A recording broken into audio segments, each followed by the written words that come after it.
you know the difference between guilt and shame? Most people don't. They use the word guilt when they mean shame. They use the word shame when they mean guilt, so they get confused.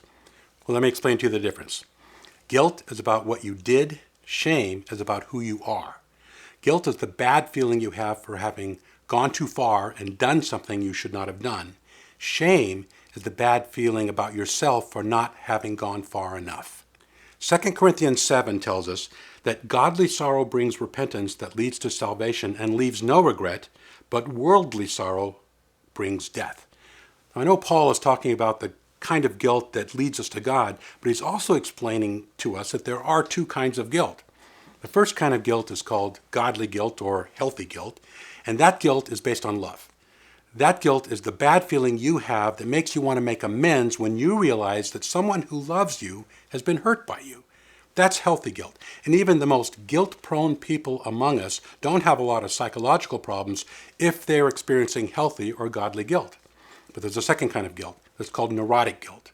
And this kind of guilt is based on fear. This kind of guilt is based on the fear of retribution and the fear of being found out. That kind of guilt can go on and on and on, even till death. And the reason neurotic guilt is such a problem and is so toxic is because it is laced with shame.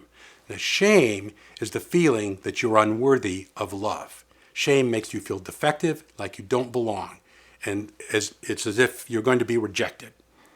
Now, shame is much more toxic than guilt.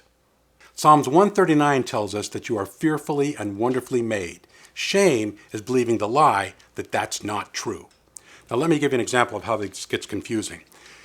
People often go through divorce and they have this terrible feeling of failure. I heard a man say to me recently, "Oh, if only I had purchased that house, or if only I hadn't been so focused on finances, then she'd still be with me today." Or I heard a woman say, "Oh, if only I hadn't been so focused on the kids, or if only I hadn't been so focused on my career, then he'd still with me today." They're confusing guilt and shame. Because you see, if you weren't left for what you did, that means you were left for who you are. And that is a much, much more painful feeling. The problem is that these people are using guilt as a defense against shame. And when you do that, nothing gets resolved. The healing for guilt is forgiveness. And if it's a healthy or godly guilt, it's a kind of guilt that makes you want to seek amends and seek forgiveness. And when you receive the forgiveness, it heals guilt. But the healing for shame is courage, vulnerability, and acceptance. The spiritual word for acceptance is grace. You have to have the courage to acknowledge that you feel shame, the vulnerability to express that shame to God or others, and then experience the grace or acceptance that comes from feeling acceptable even when you don't believe that you are. This is the only way to heal it. And when you heal your shame, then you restore the belief that you're fearfully and wonderfully made. Did you know that the emotional part of your brain is many times faster than the thinking part of your brain? That scientific fact led me to write my new book, Spiritual Wisdom for a Happier Life, How Your 8 Key Emotions Can Work for You.